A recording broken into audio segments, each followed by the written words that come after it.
والمرأة الذكية من تعرف كيف تبرز جمالها، فتهذب حاجبها وتكثف رموشها وتتألق بشعرها دون حاجة للنمص أو الوصل أو غير ذلك مما حرم. السلام عليكم. الاهتمام بالجمال والزينة خاصة في المناسبات من أكثر الأمور المحببة إلى قلوبنا نحن النساء، وديننا قد راعى هذا الاحتياج النفسي عندنا، فجعل أصل الزينة الإباحة والجواز. لكن ما لا تعرفه معظم الأخوات أن هناك بعض الأمور عند التزين ممنوعة حتى وإن كانت عروسا، يعني ينهى عنها الشرع ويحرمها، فإن تزينت بها المرأة تكون قد ارتكبت الذنب ووقعت في الإثم. في هذا المقطع سنتحدث عن ضوابط الذهاب لصالونات التجميل، ما يباح أو يستحب أن تفعله النساء بداخلها وما يحرم عليها فعله. وفي المقطع الموالي بإذن الله سنتحدث عن ضوابط إقامة حفلات الأعراس أو الحضور فيها كما طلبتن أخواتي. وقبل أن نبدأ لا بد من التنبيه أيتها المتابعات الطيبات إلى أمر مهم، أن هذه الأحكام كما أقول لكن دائما هي فتاوى أهل العلم أنقلها إليكن، ولست أنا من يتجرأ على الإفتاء بها. ثانيا أنني اعتمدت في هذه الأحكام على رأي الجمهور، يعني ما يتفق عليه غالبية العلماء بأدلة صحيحة، وليس كل عالم أو فريق على حدة. ومن شاء الاطلاع على مصادر هذه الأحكام فستجدها بإذن الله في صندوق الوصف. وأول هذه الضوابط وهو شرط أن يكون الصالون في حد ذاته مناسبا. ماذا نعني بمناسب؟ يعني أولا أن يكون ذو سمعة طيبة، فبعض الصالونات تستباح فيها بعض الأمور المنهية بشكل معتاد كالكلام البذيء، التدخين، عدم التستر، وكذلك أن لا يكون مختلطا. فالكثير يعني من الصالونات وإن كانت نسائية اليوم تعتمد فعلا على حلاقين أو مزينين ذكور، والطامة الكبرى أن أغلب النساء أصبحن يفضلن عمل شعورهن وحتى المكياج عند مزين بدعوى أن الرجل في عمله أكثر إتقانا، وهذا ما عمت به البلوى. فلننتبه أختي، لا شيء أبدا أبدا يبيح لك هذا الأمر تحت أي ظرف كان. ثانيا عدم كشف العورة المحرمة بدعوى التزين للزوج، فسبق في عدة مقاطع أن أوضحنا أن للنساء عورة حتى أمام النساء، فلا يكشف أمامهن إلا ما اعتادت النساء كشفه في العادة حتى أمام محارمها من الرجال، وكلما كانت أكثر عفافا واحتشاما كان أفضل. ومن المعضلات التي تفشت في جل الصالونات هي استباحة الاطلاع على عورات النساء، بل والعورة المغلظة، وهي المنطقة يعني منطقة الحوض أو السوأتان كما يطلق عليها. فإذا كان ما فوق الركبة إلى السرة بين النساء يحرم يعني النظر إليه، فما بالكم يعني بهذه المنطقة، فهي طبعا أشد تحريما. ومع الأسف فغالبا ما تكشفها النساء على الكوافيرة لإزالة الشعر، وهذا يحرم قطعا أخواتي، بل حتى لو كانت يعني أمها أو شقيقتها إلا لضرورة كالعلاج والتداوي وليس التزيين وإن كانت عروسا. أما نزع الشعر من الذراعين أو الساقين في الصالون فلا حرج فيه إن شاء الله، لأنه من المسكوت عنه في الشريعة، فلا توجد نصوص تحرمه كما أفتى بذلك جمهور أهل العلم. أما بالنسبة لزينة الوجه فالمؤكد بنص صريح أي بحديث لعن النامصة والمتنمصة أن نمص الحواجب حرام قطعا، سواء كان ذلك عبر نتف الزوائد بالملقاط أو حلقهما بالشفرة أو قصهما بالمقص، ولا فرق في هذا الحكم بين المتزوجة وغير المتزوجة.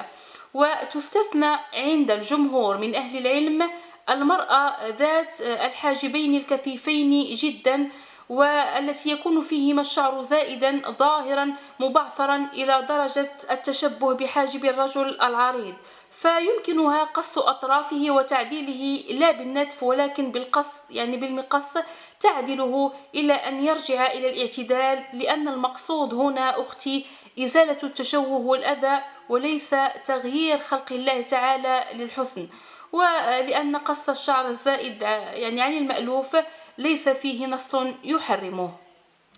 أما عن حكم رسم الحواجب بقلم الكحل فلا بأس فيه عند جماهير أهل العلم، فالكحل مما ثبتت إباحة الزينة به بين النساء في كتب السيرة، ولا فرق أن يكون الكحل على جفن العين أو فوق الجفن أو على الحاجب، بخلاف التشقير فمختلف في حكمه أخواتي، بين من يبيحه فيعتبره كالكحل وبين من يحرمه لضرره على جلد الحاجب وتشبهه في الهيئة بالنمص لعلة تغيير خلق الله، إلا أنه لا يوجد فيه نص صريح يقضي بحرمته كما أوضح من أباحه من العلماء، والله أعلى وأعلم. أما تحديد الحاجب بالوشم سواء كان الوشم دائما أو مؤقتا فيحرم بالإجماع لثبوت ذلك في حديث لعن النامصة والواشمة والمستوصلة. وأما سائر شعر الوجه يعني الشعر على الخدين أو الجبهة فاختلف العلماء في جواز إزالته بناء على اختلافهم في فهم معنى النمص، فذهب بعض العلماء إلى أن النمص هو إزالة أي شعر من الوجه ولا يختص ذلك بالحاجبين، وذهب آخرون إلى أن النمص هو إزالة شعر الحاجبين فقط ولا يدخل في ذلك حتى الشعر الموجود بين الحاجبين، لأن الحاجب هو الشعر النابت على العظم المستدير فوق العينين، وهذا القول اختاره الجمهور من أهل العلم وأفتت به اللجنة الدائمة. ونصيحتي لك أختي، إن كان الشعر على وجهك ناعما خفيفا جدا لا يؤثر في مظهرك فالأحوط ترك إزالته من باب ترك الخلاف، لا سيما أن أغلب النساء يعني تفعل ذلك اليوم تقليدا وعادة فقط وليست لضرورة وحاجة، كمن عندها شعر بارز يؤذي بمظهرها خاصة أمام الزوج. أما بالنسبة للأخت التي ينبت لها شعر ظاهر وبارز في الذقن أو فوق الشفاه أي الشارب فيستحب لها إزالة ما نبت من شعر في لحيتها عند الجمهور من العلماء، وذلك لأن هذا الشعر نابت في محل غير معتاد فهو مشوه للخلقة، بل ذهب بعض أهل العلم إلى وجوب إزالته لأنه خلاف الفطرة وفي تركه تشويه للمرأة، وحتى يتحقق فيها قول النبي عليه الصلاة والسلام التي تسره إذا نظر، علما يعني بأن مفهوم السرور هنا أشمل وليس فقط يعني يرتبط بالجمال، لكن كيف ستسر المرأة نظر زوجها بشعر شارب وذقن بارزين إن أبقت عليهما. أما بالنسبة لزينة الشعر أخواتي فجمهور العلماء متفقون على أن قصه يباح للمرأة ما لم تكن القصة فيها تشبه بالرجال، وجعلوا ضابط ذلك حد شحمتي الأذن، كما يمنع التشبه بنساء معلوم عليهن الفسق كما تأخذ يعني صورة راقصة أو مغنية وتطلب من الكوافيرة نفس يعني قصة شعرها، بل الأولى قصه وفق ما هو متعارف عليه بين النساء. أما التسريحات ففيها سعة الحمد لله، سرحي شعرك يعني بأي هيئة أو شكل تودين أختي، لكن انتبهي لشكل الكعكة أو ذيل الحصان أو أي شكل فيه رفع للشعر إلى فوق، فهذا مما نهى عنه الكثير من أهل العلم، وإن كان البعض منهم أجاز للمرأة أن تتزين به أمام زوجها، لكن غالبية أهل العلم حذروا منها لأن ذلك قد يدخل المرأة في حديث النبي عليه الصلاة والسلام عن النساء الملعونات في آخر الزمان اللواتي تجعلن رؤوسهن كأسنمة البخت المائلة. فالأفضل أختي أن تبتعدي عن هذه التسريحة ما استطعتي، أما يعني عند الخروج وإن كان يغطيها الخمار فقطعا يحرم بالإجماع.